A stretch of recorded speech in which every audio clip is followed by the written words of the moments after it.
Ladies and gentlemen, welcome to Right Club Phoenix!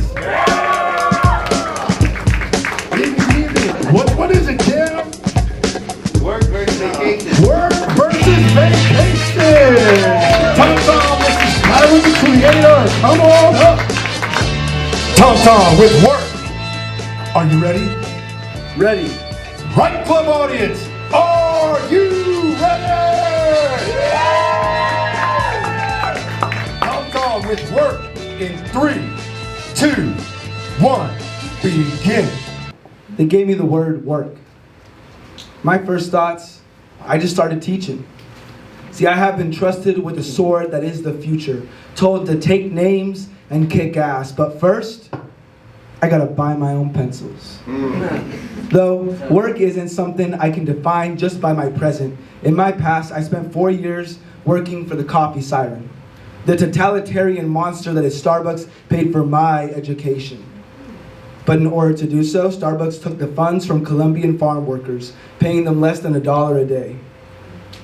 How does my privileged idea of work compare to those stratified between life and death, between work and bread? What does work mean to me? Yeah, work is the output created by an individual. And either through mind or matter, work is mind and matter, and it is everything in between. Work is poetry, and work is coffee beans. It is artistry, and work is factories. It is your worth measured through online currencies. It is social hierarchies. It is exploited labor that is said to be okay because it's in other countries. Work is the exploitation of rubber trees handpicked by Malawi teens. It is working for pennies so every CEO's child in Western society can go to a prestigious university. Pencils in themselves need rubber to form an eraser. Malawi teens do not reap the fruits of their labor because 40% of them cannot read, let alone write. I do not have pencils for my students. The United States thinks they will pull the sword of the future out of stones like King Arthur, so please, use your pencil like a sword. It's the only way you can rise through the battlefield that is social structure and lead victorious lives. Yeah.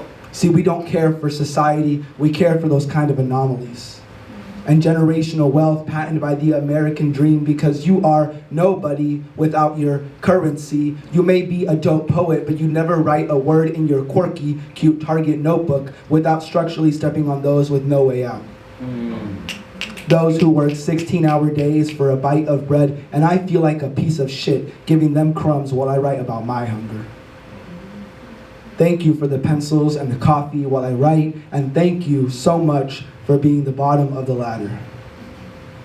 But work is not just about stepping on others, it is the social structures tied to greed and prestige that is causing floods in Egypt, rising ocean waters, cracking icebergs, and record-breaking heat waves. You can play dumb all you fucking want, but I'd prefer it if you drop the front. It's the wealthy destroying our planet. And at the same time, here we are, working for pencils, wishing we could erase the damage that we have not written, a perpetuating cycle of hunger for riches. This is our work culture. So please, write about how you can get it if you work hard enough, and if you work extra hard, you too can colonize ideas and objects. Just give them that good old westernized, individualistic, missionary mindset. Tell them you can get it, you just haven't worked hard enough. Keep grinding. What does work mean to me? I mean, personally, it means making enough money to bring lead-filled swords into my classroom. But when you give swords to those who are hungry, they do not share, they take. See, I love my kids, but their drama doesn't enable them to write about sharing. It enables them to either go into law or write rhymes to be a dope rapper, to make it in the inner city, to buy their mom something proper, something pretty. And don't get me wrong, I want the best for my family too. But I also want to work in favor of my communities. See, I wish our work could be actual, and to further explain, let me talk about Maslow. Abraham Maslow, born 1908 in Brooklyn, one of the most recognized social scientists of all time, is known for this silly little triangle. Study after study, we find that humans as a species cannot think abstractly without first meeting their needs for food and water. their need to belong in a social group, a feeling of accomplishment and prestige, and then we can find our purpose and begin to think abstractly. But we're caught up in our hunger, in our medical debt, in our hyper-capitalistic world. We don't have time to think, let alone sleep, let alone eat. How am I supposed to feel that I belong when there's always a richer, more affluent social group to reach?